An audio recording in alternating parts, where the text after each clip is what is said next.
అయితే దేవుని వాక్యం సమృద్ధిగా నివసింపనివ్వాలి మనలో అంటే అది దేని ద్వారా ఉంటుంది?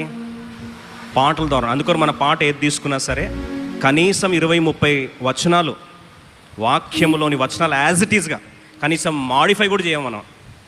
ఉన్న వచనం ఏం చేస్తానండి, యాజ్ ఇట్ ఈస్గా ఉంటాయి. మీరు ఏ పాట తీసుకున్నా మన అన్ని పాటల్లో వచనాలు యాజ్ ఇట్ ఈస్గా లైన్స్ ఉంటాయి. ట్యూన్ యాడ్ అయ్యేసరికి దాన్ని ఎక్కువసార్లు వింటాం, ఎక్కువసార్లు పాడతాం, ఎక్కువసార్లు దాన్ని మనన చేసుకుంటాం, ఎక్కువ పని చేస్తుంది. చివరికి మోషే రాసిన కీర్తనలు కానీ, మోషే ఎన్నెన్నో వాక్యాలు చెప్పాడు, ఎన్నెన్నో చెప్పాడు. పరలోకం లాస్ట్కి ఏం మిగిలిందండి? మోషే రాసిన కీర్తన, గొర్రెపిల్ల కీర్తన. లాస్ట్కి ఏం మిగిలాయి? పాటలే మిగిలాయి. ఎక్కువ రోజులు ఉండేవేవి, ఎక్కువ గుర్తుండేవేవి? పాట. వాక్యమే పాటల రూపంలో గుర్తుంటుంది. కాబట్టి ఈ సత్యాన్ని గుర్తిస్తూ ఈసారి గుడ్ న్యూస్ ఏంటంటే ఒకేసారి 1 మంత్ గ్యాప్లో వరుస పెట్టి 3 పాటలు రిలీజ్ అవబోతున్నాయి. అందులో ఈ నెల కొరకు, నవంబర్ నెల కొరకు ఫస్ట్ సాంగ్ ప్రధానమైన పరిచర్యలో చాలాసార్లు ఏలుబెత్తలు ట్రై చేస్తాం కానీ దేవుని చిత్తం కాలేదు. అయితే ఈసారి దేవుని యొక్క ఉద్దేశం ఏంటంటే దేవుని ప్రేమను, ఆయన సువార్తను, కలువరి శిలువలో ప్రభువారు చేసిన కార్యాన్ని, ఒక మాతృమూర్తి యొక్క ప్రేమ ఎలా ఉంటుందో, అమ్మ కంటే కమ్మనైన క్రీస్తు ప్రేమ ఎలా ఉంటుందో, దేవుని క్రీస్తు ప్రేమను జ్ఞాపకం చేసే పాటగా ఈరోజు టైటిల్ రివీల్ చేయాలని ఆశపడుతున్నాం. First song that is going to release is తల్లిల ఆదరణ.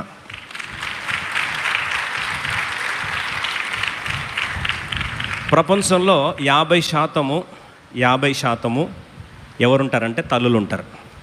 50% ఎవరు ఉంటారండి? తల్లులు ఉంటారు. మిగతా 50% ఎవరు ఉంటారు తెలుసా? ఆ తల్లి పిల్లలు ఉంటారు. అంటే 100% దేనికి రిలేటెడ్? దేని చుట్టూ తిరుగుతుందండి? తల్లి చుట్టే తిరుగుతుంది. నాకు తల్లి లేరనే వాళ్ళు ఎవరున్నారా? ఖచ్చితంగా తల్లి లేకుండా ఈ లోకానికి వచ్చారా? రాలేదు కదా. కాబట్టి 100%గా అది రిసీవింగ్ ఎండ్ కానీ గివింగ్ ఎండ్ కానీ మాతృమూర్తి యొక్క ప్రేమకు గుర్తుగా ప్రభు అన్నాడు, నాది ఎల్ షదాయ్ రోము అన్నాడు. ఒకని తల్లి వానిని ఆదరించినట్లుగా నేను వాన్ని ఆదరిస్తాను. సియోన్లోనే నేను ఏం చేస్తాను? ఆదరిస్తాను. అందుకొక తల్లి అయినా మరిచిన కానీ నేను నిన్నడు విడిచిపోను. క్రీస్తు ప్రేమ ఏ రీతిగా అయితే ఆ తల్లి ప్రేమ ఎంత శక్తివంతమైన, మరణమంత బలమైనదో దాన్ని గుర్తు చేస్తున్న పాటగా అద్భుతమైన సత్యం ఏంటంటే ఈ పాటను మన పిల్లలచే, మన కుటుంబాలను ఉద్దేశించి తల్లిదండ్రులకు బహుమరుగా దేవుడు దీవించునుగాక. మన పిల్లలందరూ పార్టిసిపేట్ చేశారు. ముందే ఆ షార్ట్స్ అన్ని కూడా మీరు చూడొచ్చు. అందరు సండే స్కూల్ పిల్లలు ఎంతో ప్రయాసపడి, వారు దినమంతా కూడా ఎండలో నేర్చుకొని ప్రయాసపడి, ముందే మనకు ప్లేస్ లేదు అయినా సరే పిల్లలందరూ కూడా ప్రయాసపడి అంతా కూడా వారు పాల్పొలు పొందారు. కాబట్టి ఇది వారి గుర్తులే కాదు, పిల్లల ప్రేమ కానుకగా తల్లిదండ్రులందరూ సంతోషించుదురుగాక, అనేకులు రక్షించబడుదురుగాక. అయితే ఈ సాంగ్ రిలీజ్ మనకు వచ్చే వారము ట్రైలర్ రిలీజ్ అవుతుంది. అలాగే November 14 పిల్లల దినోత్సవము. It is a children's day. కాబట్టి ఇది పిల్లలు ఇచ్చే గిఫ్ట్.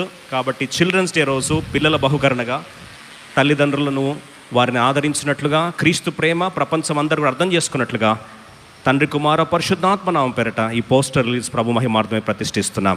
దేవుని మహిమ కలుగుగాక. ఈ సాంగ్ అయిన